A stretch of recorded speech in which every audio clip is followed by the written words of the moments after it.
Hello lovely students and welcome back to English with Lucy. Today I'm going to be teaching you lots and lots of advanced phrases that you can use in daily conversation. We are going to take basic phrases and I'm going to give you advanced alternatives so you can really expand your vocabulary. Right, let's get started with the lesson. Firstly, let's talk about introductions.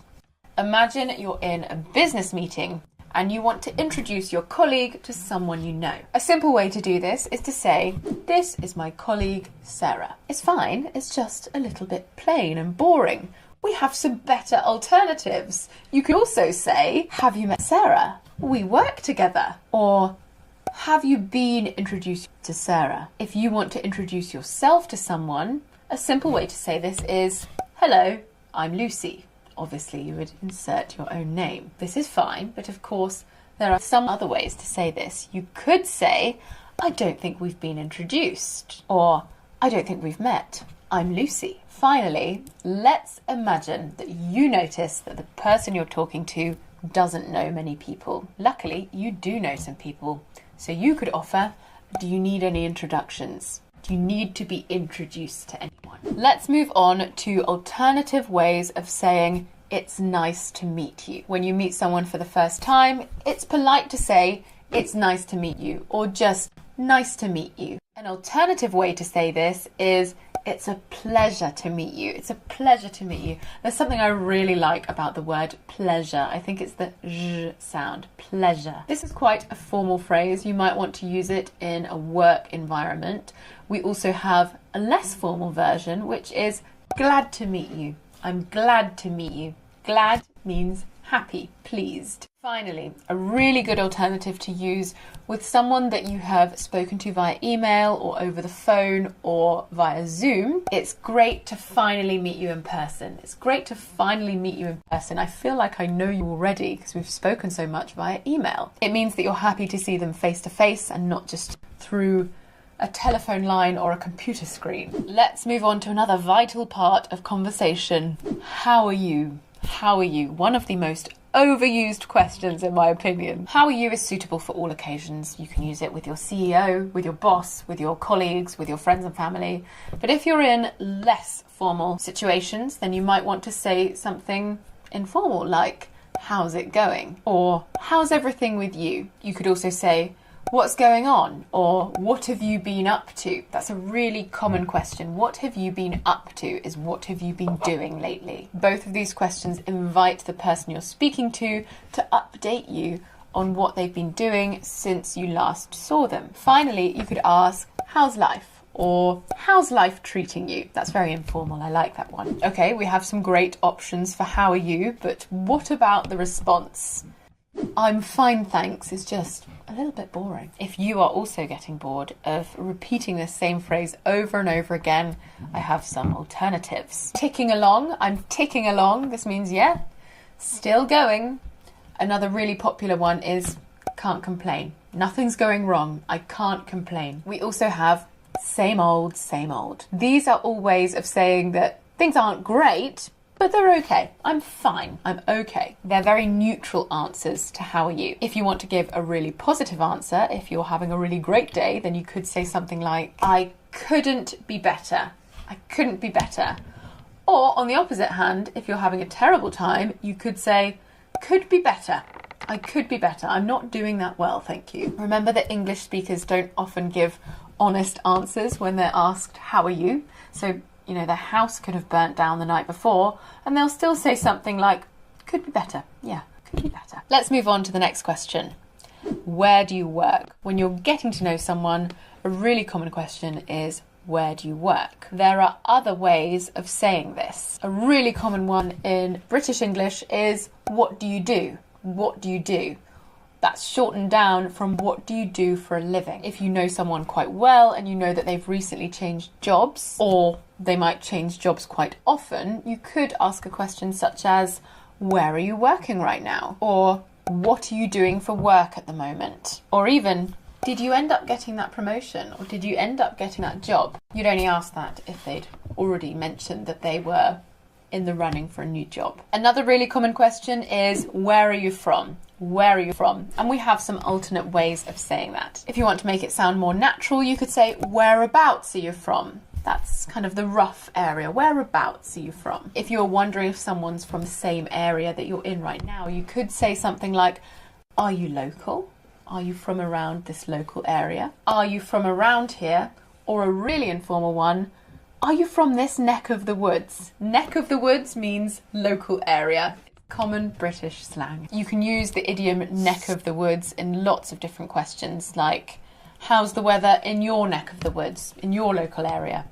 And of course, weather, my favourite topic as a British person, brings me on to my next topic, weather. The number one small talk topic in the UK is weather. I find myself mentioning it all the time. I can't help it. It's like word vomit. I don't know what to say, there's an awkward moment, so I mention the weather. A really common British phrase is, lovely weather today. Lovely weather today. Alternatively, assuming you have sunshine, could be beautiful weather out. Beautiful weather out. Beautiful out today, isn't it? Beautiful out, meaning it's lovely outside today. Unfortunately, most often it is not beautiful outside in the UK. We can say phrases like, bit dreary today. Dreary means dull, grey, a little bit depressing. Oh, it's so dreary today. One thing we possibly like doing more than talking about the current weather is talking about the future weather, what it might be like. Our weather forecasts are hilariously inaccurate. Hilariously. I don't know why we bother with them. It says it will rain, it's glorious sunshine, it says it will be sunshine, it's a thunderstorm, it snows. We love talking about the weather forecast, so we could say something like, can you believe it's going to be 27 degrees this weekend? Or, I can't believe it's going to rain all day tomorrow. Or my personal favourite, I've heard it's going to snow overnight. There is nothing more exciting than opening your window and seeing loads of snow, unless you have somewhere to be. Not exciting. Okay, let's discuss alternatives for the question, do you want to? Asking someone if they want to do something. Do you want to go for a coffee? Do you want to have fish and chips tonight? An informal but very British sounding alternative is, do you fancy? Do you fancy? Do you fancy going for a coffee? Do you fancy fish and chips tonight? Hear me say, do you? I almost say, yeah. Do you fancy a coffee? Do you fancy fish and chips tonight? You could also replace do you fancy with what do you think about? What do you think about going for a coffee? What do you think about having fish and chips tonight? Finally, if you've already made a decision about something but you want to check that someone agrees with you, you could say, any objections to fish and chips tonight? Or any objections to a coffee? Have you got any objection to a coffee? And then you'll hope they say, that'll be lovely, because you've already ordered them. Let's move on to the question, do you agree? Do you agree? It's the easiest way to ask someone's opinion on something, but there are some really good alternatives. We can say, what do you think? Or the really British one, what do you reckon? What do you reckon? I reckon that we shouldn't go. Both of these are quite informal, but we do have some nice formal ones for formal situations, such as, I'd love to hear your thoughts. I'd love to hear your thoughts on this.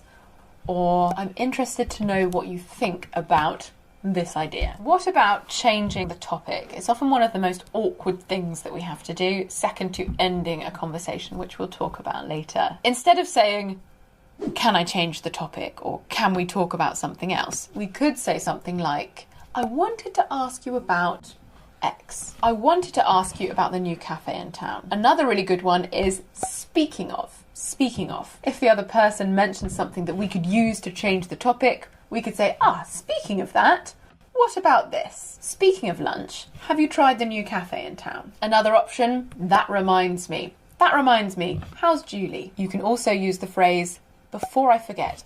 Before I forget, I must ask you this. And ask something completely different. Finally, you could say, while I've got you here.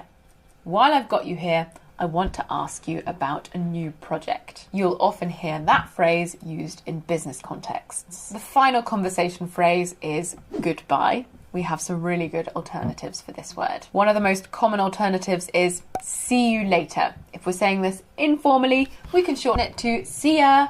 See you later, see ya. But if you've been chatting to someone for too long and you want to leave, I have some really good examples. One is, I must be off. Oh, I must be off, paired with looking at your watch. Make sure you're actually wearing a watch, because I keep doing that and I'm not wearing one and it's a bit embarrassing. Another, I've got to run, but it was great to see you. Or, it's been lovely chatting, but I need to shoot off. These 3 phrases tell the other person that you have somewhere else to be. Of course, that doesn't need to be true, but that secret can stay between you and me. Another option you can use is, let's catch up properly sometime. Meaning, I don't have enough time to properly chat to you now. Let's do it another time. In the office, people will often say, right, let's get back to it, or let's get back to work. British people will often slap their knees or slap the table and say, right, I've got to go, or right, I must get some work done. So on that note, right, I must get back to it. I need to do some more work today. And you have some more work to do as well. You need to download the free PDF and take the quiz. That's it for today's lesson. I hope you enjoyed it and I hope you learnt something.